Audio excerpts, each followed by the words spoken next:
Allons ouvrir notre Bible ce matin dans l'Épître aux Hébreux. Oh, les Hébreux. Au chapitre 12.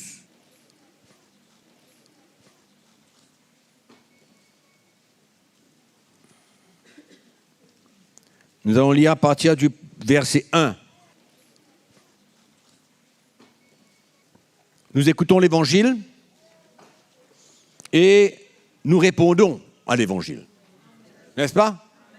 On n'écoute pas l'Évangile juste pour chatouiller nos oreilles et pour conclure que c'est bien, c'est bon, la parole de Dieu, mais ça vient, c'est annoncé pour nous encourager, nous relever, nous confronter, nous reprendre, oui ou non?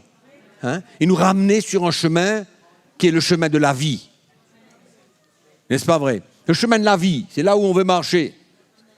Et donc, nous lisons ces quelques versets et nous faisons confiance au Seigneur ce matin qu'il parle à chacun de nous et que nous puissions voir qu'il y a une solution pour notre vie. La parole de Dieu nous dit, nous donc aussi, puisque nous sommes environnés d'une si grande nuée de témoins. Et là, nous savons que l'auteur parle de tous ces témoins de la foi qui ont perdu leur vie pour le Seigneur, qui ont été prêts à se tenir et tenir ferme dans le plan de Dieu. C'était des instruments de Dieu pour lui permettre d'accomplir son plan. Et Dieu a mis la foi dans les hommes pour les permettre d'accomplir sa vision. On voit ça depuis le départ. Depuis le départ. Il y avait un plan de Dieu, il y avait une vision pour l'Église, pour sauver les hommes, pour le rachat de nos péchés, pour nous réconcilier avec Dieu, pour nous ramener vers Dieu. Tout cela date depuis le début, quand nous lisons dans l'Ancien Testament. Et là, l'auteur nous dit, nous sommes environnés d'une si grande nuée de témoins. Tous ces témoins de la foi. Si vous allez lire le chapitre 11, vous allez voir, ils ont donné leur vie, ils ont sacrifié leur vie, ils ont persévéré dans les moments les plus durs, de persécution, d'opposition. Mais ils voulaient accomplir le plan de Dieu. Dieu leur a fait grâce. Dieu leur a permis d'aller jusqu'au bout. Et je crois, nous, aujourd'hui, enfants de Dieu, avec l'Esprit de Dieu en nous, avec tout ce que nous avons, après que tout ce que le Seigneur a accompli à la croix pour nous, nous sommes appelés, nous aussi, à vraiment servir Dieu, donner notre vie, être libérés de beaucoup de choses, comme nous allons voir quelle était la motivation de l'auteur quand il nous parle de cela. Il nous dit, puisque nous sommes environnés d'une si grande nuée de témoins, rejetons tout fardeau, rejetons le péché qui nous enveloppe si facilement. Amen. Dans notre marche avec Dieu, rejetons tout fardeau. C'est bien de savoir que Dieu nous bénit. C'est bien que nous sommes un peuple racheté. C'est bien de savoir que Jésus retourne et que nous serons enlevés ou alors ressuscités pour être emmenés avec lui.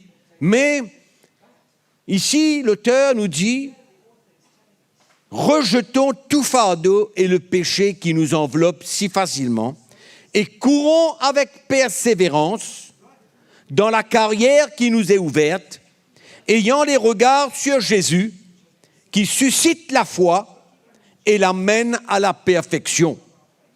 En échange de la joie qui lui était réservée,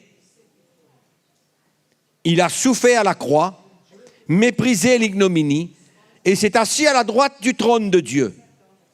Considérez en effet celui qui a supporté contre sa personne une telle opposition de la part des pécheurs, afin que vous ne vous lassiez point l'âme découragée.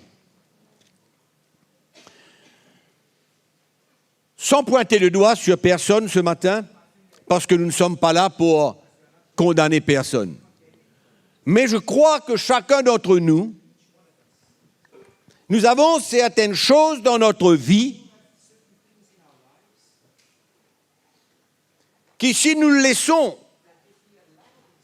courir, ça peut non seulement être à notre détriment, mais ça peut devenir une pierre d'achoppement pour les autres. Premièrement, la crainte de Dieu dans notre cœur doit nous emmener à désirer être libres de tout fardeau qui nous enveloppe, tout péché qui nous enveloppe, afin de pouvoir servir le Seigneur dans la sainteté de cœur. Afin de pouvoir efficacement, servir le Seigneur. Car il y a des choses dans notre vie que si ça persiste, ça devient un handicap. Ça enlève notre liberté, ça enlève notre paix, ça enlève notre joie dans le service de Dieu.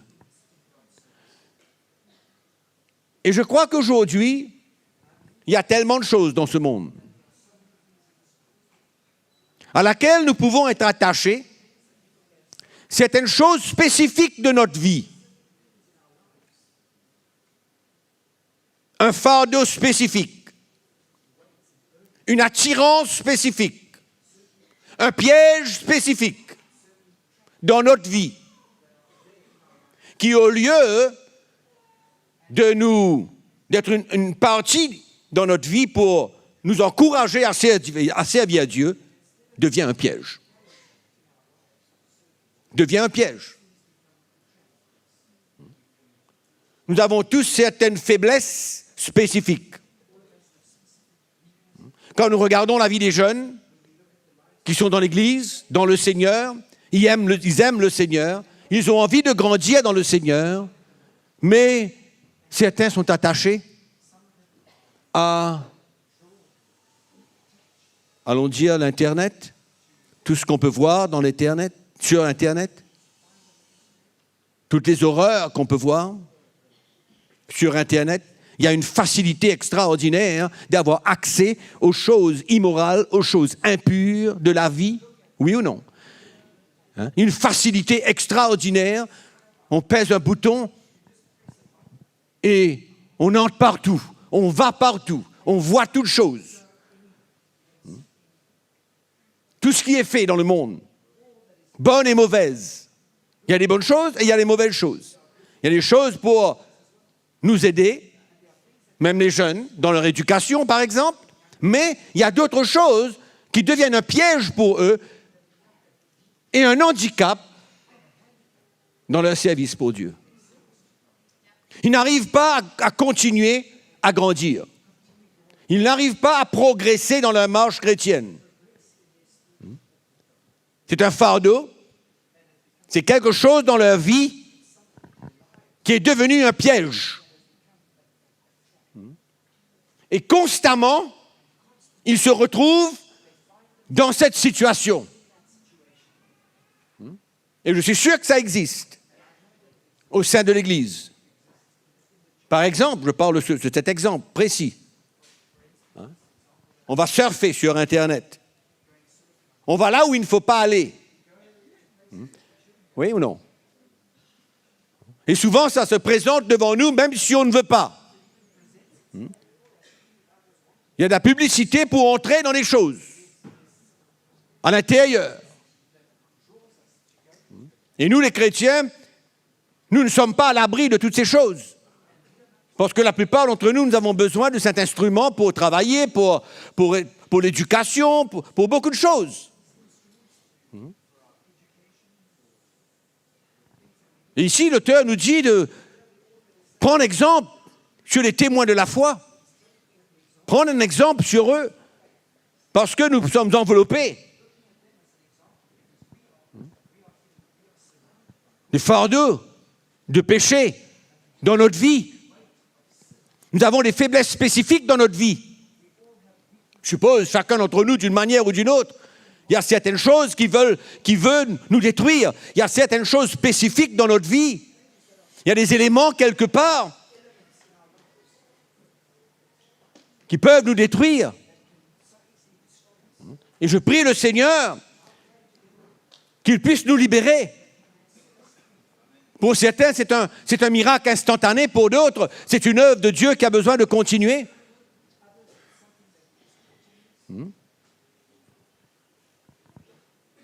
C'est un drame de voir les chrétiens détruire leur vie dans la recherche des choses immorales, impures, malsaines, à travers l'Internet. Ils sont en train d'écraser la jeunesse d'aujourd'hui. Et même pas seulement la jeunesse, mais tout le monde. Tout le monde. Et surtout, particulièrement les jeunes qui grandissent, qui se développent, qui se découvrent, qui arrivent à découvrir les choses de la vie et qui s'attachent à ces choses-là. C'est comme un désir naturel en eux pour se pencher et aller découvrir des choses qui ne sont pas pour aider ni encourager notre marche avec Dieu. Au contraire, ça nous emmène à la condamnation, ça nous emmène à perdre notre joie, perdre notre paix. Et ça peut arriver même jusqu'à un moment donné, ça ne nous gêne plus. Ça ne nous gêne plus. Il n'y a plus aucun témoignage de l'esprit pour nous mettre en garde. C'est comme si ce sont des choses qui doivent former partie de notre vie de tous les jours. Et arriver à ce stade, mais mes frères et sœurs, ça devient vraiment dangereux d'arriver à ce stade. Mais nous ne sommes pas là.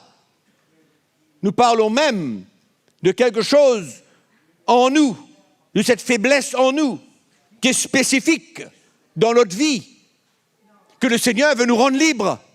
Nous tous, il veut nous rendre libres. Ce n'est pas la peine de continuer avec des choses qui nous détruisent, des éléments dans notre vie qui ne nous aident pas. Et nous nous retrouvons à tomber et à retomber et à retomber et à retomber dans cette même faiblesse. Est-ce qu'il y a un plan pour le Seigneur pour nous libérer?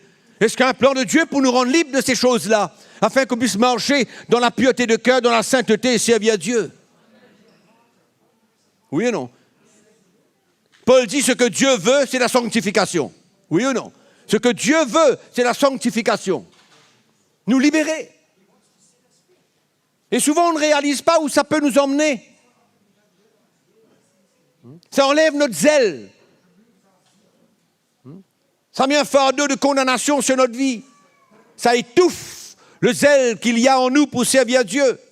Et souvent, on ne comprend pas pourquoi les chrétiens qui sont en train de vouloir servir Dieu, mais n'arrivent pas à progresser. N'arrivent pas.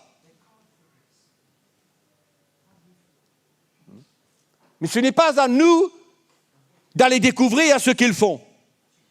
C'est à eux, à chacun d'entre nous, de nous mettre devant le Seigneur et être sincères et de dire, Seigneur, c'est mon problème, c'est ma faiblesse. Je suis encore lié avec certaines choses de la vie.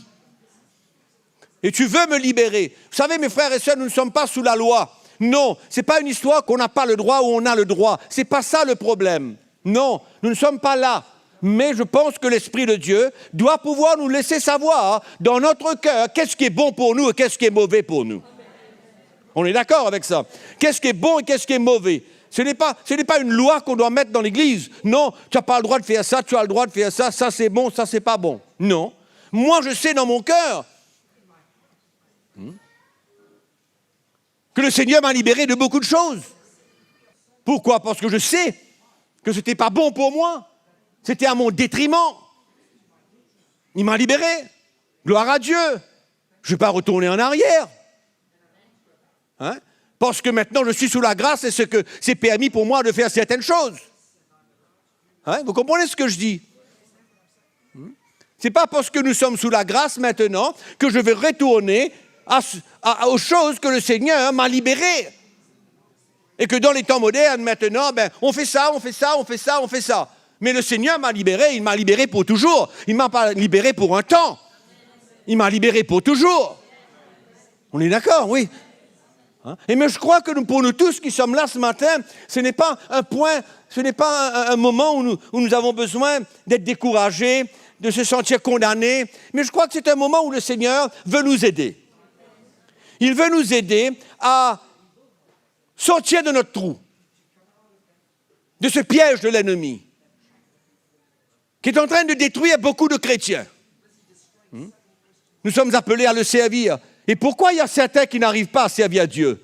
Pourquoi il y a certains qui n'arrivent pas à répondre à cet appel de Dieu? Hein? Par exemple, ils ont un témoignage dans leur cœur qu'ils veulent servir Dieu. Hein? De par l'évangile qu'ils entendent. Ils le savent, ils lisent la parole de Dieu. Mais ils n'arrivent pas. Ils sont bloqués, handicapés, paralysés. Et on se demande pourquoi souvent. Où est le problème? Hein? Ce n'est pas à moi. Et je le répète, ni à personne d'aller questionner, d'aller essayer de rentrer dans la vie des gens. Ce n'est pas ça le point. Je crois que Dieu veut parler à chacun de nos cœurs et nous emmener à être responsables personnellement devant lui.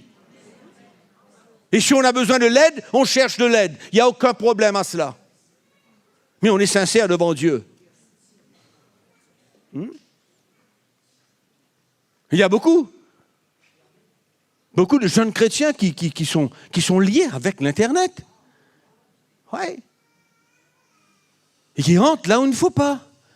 Est-ce que le Seigneur veut vous libérer ou non? Ou vous voulez continuer à vous asseoir à l'église et simplement louer le Seigneur et adorer le Seigneur et faire comme si que rien ne se passe? Que tout est bon. Tant qu'il y a de la repentance, ça va. Bien sûr. Mais moi, je crois que le Seigneur veut nous les rendre libres. Moi, je crois qu'à un point, il y a la puissance de Dieu pour nous rendre libres. Et ne pas avoir à retourner sur le même point, le même point, le même point, le même point jusqu'à notre mort. On est d'accord? C'est vrai ou pas? Il a le pouvoir de nous rendre libres. Et nous n'avons pas besoin d'avoir peur de cela. Au contraire, si le Seigneur veut nous rendre libres, non seulement c'est pour notre bien, mais en plus de cela, il nous fait être amoureux des choses du royaume de Dieu pour remplacer ce qui nous a gardés captifs pendant des années. Amen ou non? Oui. C'est pourquoi il ne faut pas avoir peur d'être libéré et de se dire, je vais manquer ce morceau-là. Mais c'est un morceau que tu n'as pas besoin de vivre. C'est quelque chose qui n'est pas bon pour toi. Hein? C'est pourquoi nous avons besoin d'ouvrir notre cœur ce matin et dire, Seigneur, voilà mon problème, il est là. Il est là mon problème. Je n'ai pas honte de le dire, il est là mon problème. Devant le Seigneur. Et faire confiance. Et dire, Seigneur, je viens pour être libre. Je viens pour que tu brises cette chaîne. Je viens afin que désormais, d'aujourd'hui, je tourne la page à ce fardeau qui m'enveloppe. Hein? C'est un exemple. Mais je crois que chacun d'entre nous, nous avons un élément dans notre vie que nous aimons. Ou deux, ou trois, ou quatre, ou cinq. Hein? Personne n'est parfait. Oui ou non? Personne n'est parfait. Mais le Seigneur est là pour nous rendre libres. Quand le Fils nous affranchit, nous sommes réellement libres.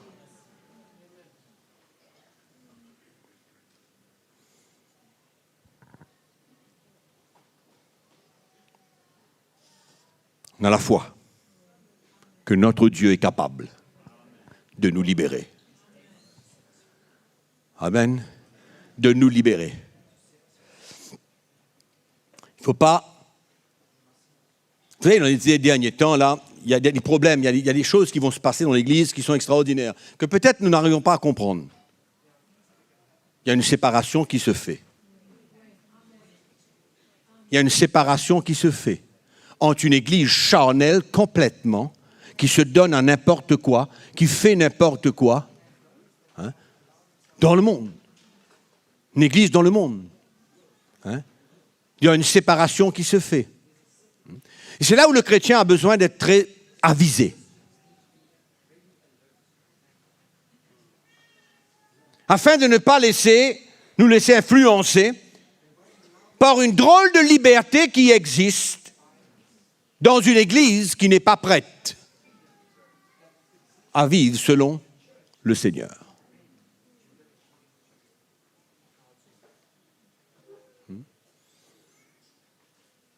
Et c'est là où ça va secouer, c'est là où ça va bouger dans tous les sens. Dans tous les sens. Est-ce qu'on peut dire peut-être qu'il y aurait même une division au sein de l'Église? Je parle d'une division dans notre mode de vie, dans la manière de vivre la chrétienté. Hein? Frères et sœurs en Christ, ça va. Mais je parle de notre manière de vivre notre chrétienté. Il y aura une séparation. Parce qu'on ne peut pas mélanger toutes choses ensemble. Je ne peux pas prendre ce qui existe dans une église charnelle et venir mélanger ça avec une église qui veut marcher dans la sainteté de cœur. On ne peut pas venir mélanger les deux. Allons prendre un petit exemple très très simple. Hein? Puisque c'est quelque chose qui a pénétré l'Église, c'est là, c'est dans l'esprit, c'est ce qui est en train de gérer l'Église de Jésus-Christ aujourd'hui dans le monde. C'est cette recherche de biens matériels. La recherche de biens matériels est un piège. Je parle de la recherche de biens matériels pour moi. On peut faire la différence? La recherche des biens matériels pour soi-même. Et la parole de Dieu nous enseigne que cela s'appelle la cupidité. Non? La cupidité. Et c'est dangereux. C'est dangereux. Et il y a beaucoup de chrétiens qui sont dans cet état d'esprit, cet état de cœur. Une recherche de biens matériels. Hein? Nous n'allons pas parler là-dessus parce que c'est long, mais c'est un piège.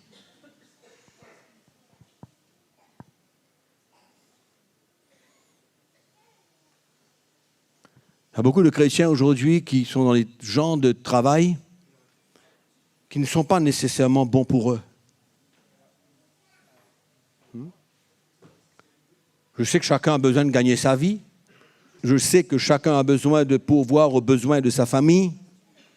Mais est-ce qu'on peut prendre le risque de prendre un travail où on sait que ça peut être un piège pour notre vie? Ça dépend de la personne. Oui ou non? Ça dépend. C'est des chrétiens qui sont faibles et qui entrent dans de genres de travail où ils sont confrontés à toutes sortes de tentations depuis le matin jusqu'au soir. Est-ce que c'est un travail qui est bon pour eux? Mes frères et sœurs, il est temps d'arriver à un moment dans la vie que nous menons, d'arriver à choisir qu'est-ce qui est bon pour nous et qu'est-ce qui est mauvais pour nous. On ne peut pas simplement dire, c'est la seule chose que j'ai. Si la seule chose que tu as va détruire ta vie spirituelle, ne la prends pas. Et le Seigneur saura ouvrir une autre porte pour toi afin qu'il puisse te donner ce que tu as besoin pour le servir. Alors peut-être que vous pouvez dire, j'essaye d'être un petit peu trop spirituel. Non, pas du tout. Je suis en train d'essayer de protéger le peuple de Dieu. Parce que quand le péché arrive à la porte, c'est facile d'être noyé par le péché. C'est facile d'être noyé. De se laisser emporter. C'est à nous de savoir qu'est-ce qu'on fait.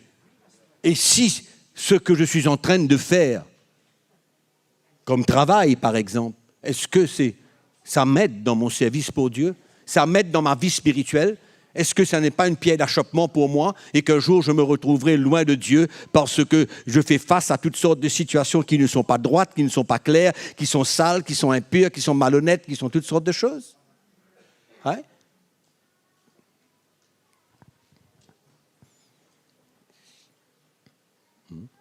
C'est vrai ou non? Ouais. On peut dire, Seigneur, ben, tu sais, Seigneur, moi j'ai un problème dans la vie, je suis orgueilleux. Ok, nous sommes tous orgueilleux d'une manière ou d'une autre. Oui ou non? On est tous d'une manière ou d'une autre orgueilleux, à différents niveaux, mais on est. C'est difficile de s'en débarrasser. Vous avez remarqué? Hein? Vous avez remarqué que c'est difficile de se débarrasser de l'orgueil. Hein? C'est une œuvre de Dieu. C'est une œuvre de Dieu. Ça fait partie de la croix que nous avons besoin de prendre. C'est pourquoi j'ai dit tout à l'heure qu'il y a des choses que le Seigneur peut nous libérer tout de suite. Et il y a d'autres choses que ça dépend de l'œuvre de Dieu qu'on accepte dans notre cœur. Et si on n'accepte pas l'œuvre de Dieu, on devient de plus en plus orgueilleux. Mais par contre, si on accepte l'œuvre de Dieu dans notre vie et qu'il fasse ce qu'il a besoin de faire pour nous briser, nous façonner, ah ben, cet orgueil, il est brisé aussi. De plus en plus. Hein? On commence à ressentir qu'il y a une autre motivation dans nos cœurs. Hein? Il y a quelque chose d'autre qui nous anime. On le ressent. On peut devenir de plus en plus humble. Il ne faut pas oublier que l'orgueil précède la chute.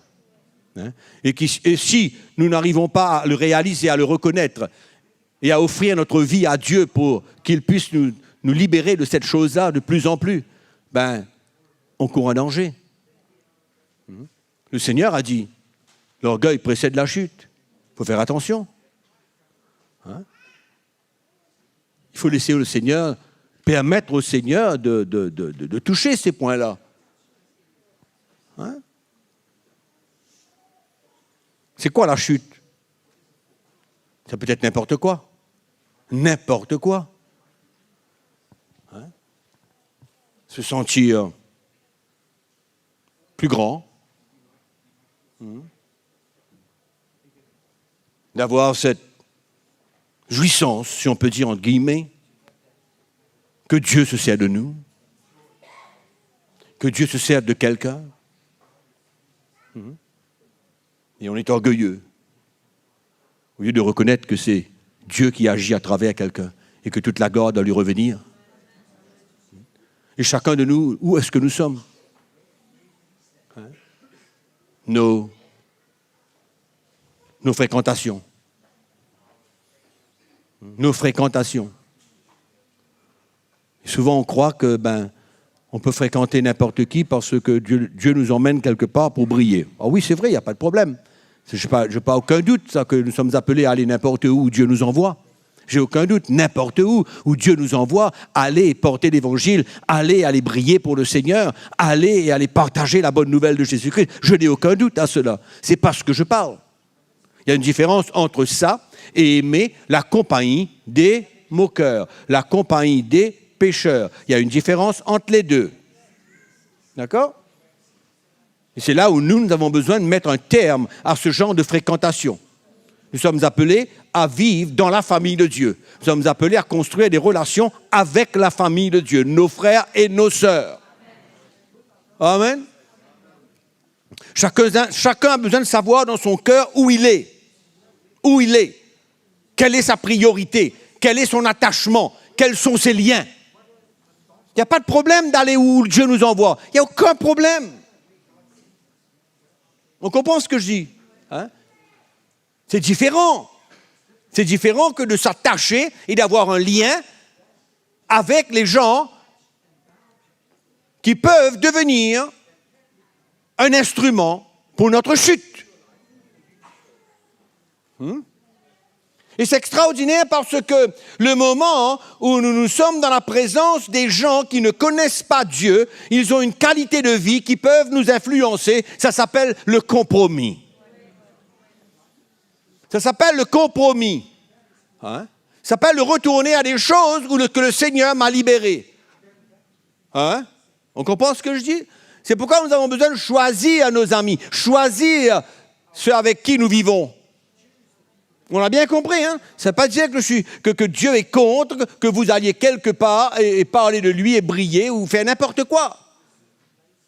Quand Dieu nous conduit, quand l'Esprit de Dieu est avec nous et nous montre un chemin, on le fait.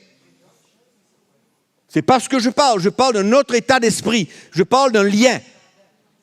On est d'accord? On comprend ce que je veux dire?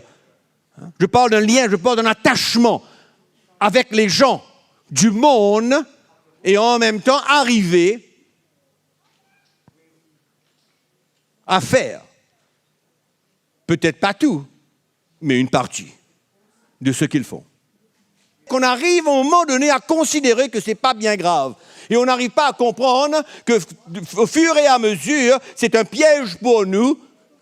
Petit à petit, des petits renards détruisent la vigne. Et finalement, on arrive et on ne comprend pas pourquoi le frère est dans cet état. Pourquoi la sœur est dans cet état. Pourquoi il n'arrive pas à suivre le Seigneur. C'est à chacun d'entre nous ce matin de réaliser où nous sommes, quel est notre problème, quel est le fardeau qui nous enveloppe, quel est le péché qui nous enveloppe, quelle est cette chose qui est en train de prendre notre vie.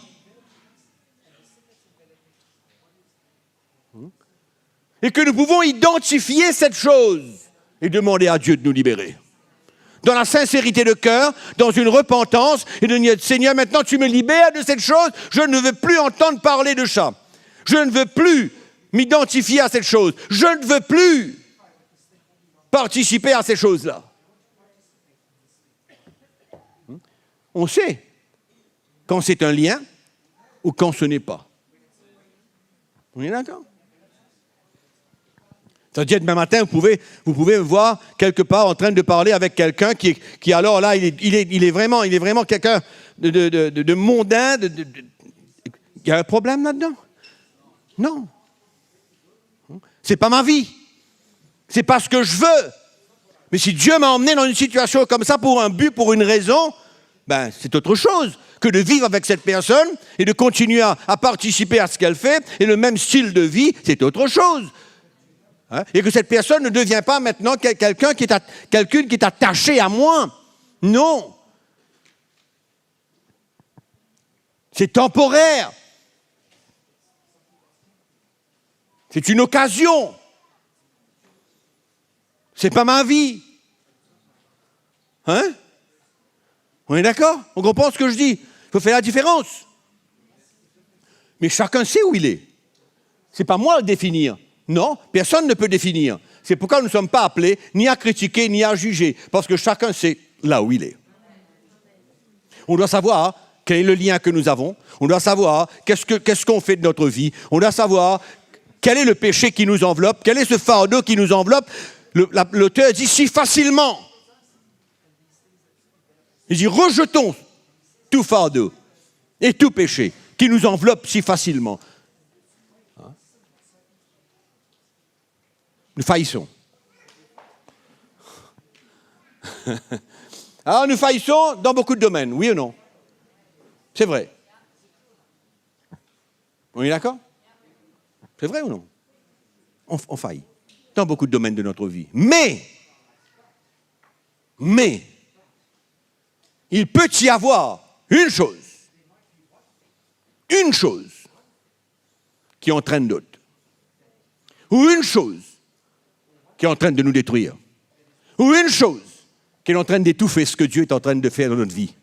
Une chose qui est en train de nous rendre secs pour Dieu. Une chose qui sort un petit peu du lot. Que nous pouvons, chacun de nous, personnellement identifier dans chacune de notre vie. Quelle est la tendance de ma vie vers certaines choses?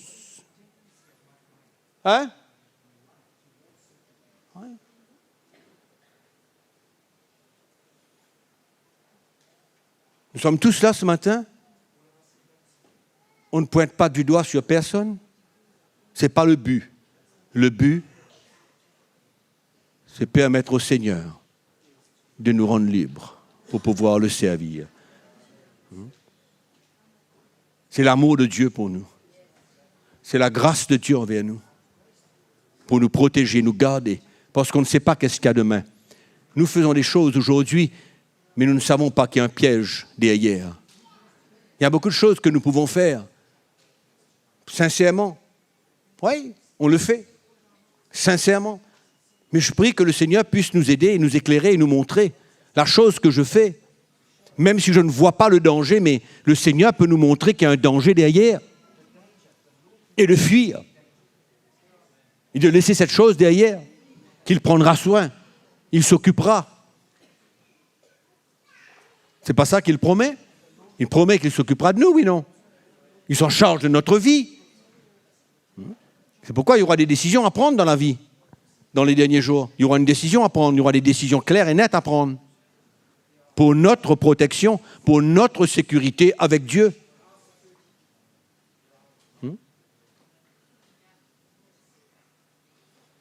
Donc chacun a son problème. On ne va pas les énumérer tous, mais chacun a son problème. Chacun sait où il tombe le plus souvent possible. Non? Les jeunes, là, vous êtes d'accord? Et chacun d'entre nous. Chacun son état avec le Seigneur. Pour qu'il puisse nous libérer. Pour qu'il puisse nous rendre libres. C'est ça que nous voulons. C'est ça que Dieu veut. Et c'est ça la parole du Seigneur ce matin pour nous.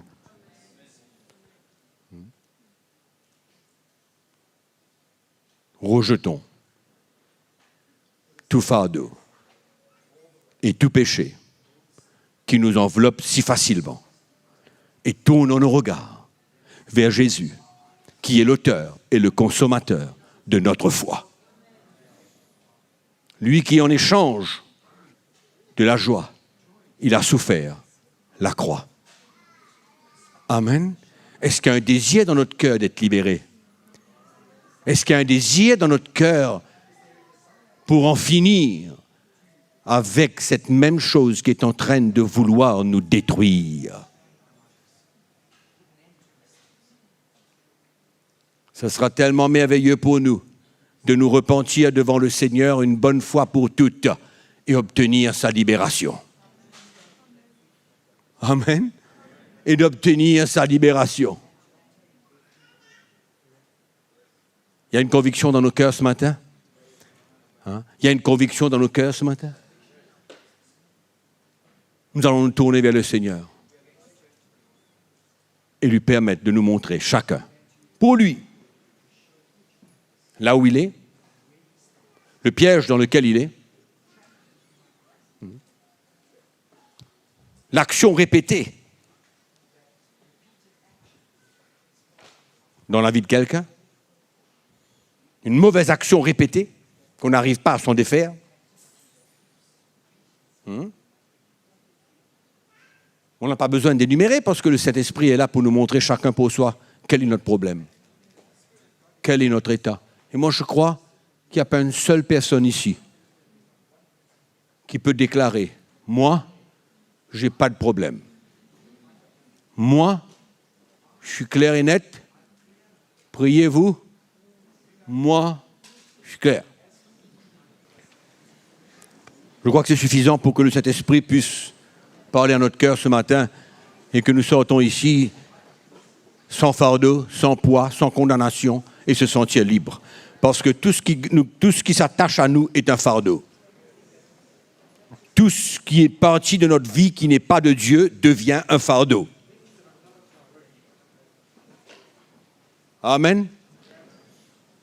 Nous sommes appelés à briller, mes frères et sœurs. Nous sommes appelés à être libres. Et nous allons crier à Dieu ce matin, nous tous, afin qu'il nous touche. Et que nous mettons devant lui cette chose qui n'est pas de lui, qui est en train de nous emmener à nous éloigner de Dieu. Il y a une raison. Il y a une raison. Il y a une raison pourquoi un chrétien devient tiède.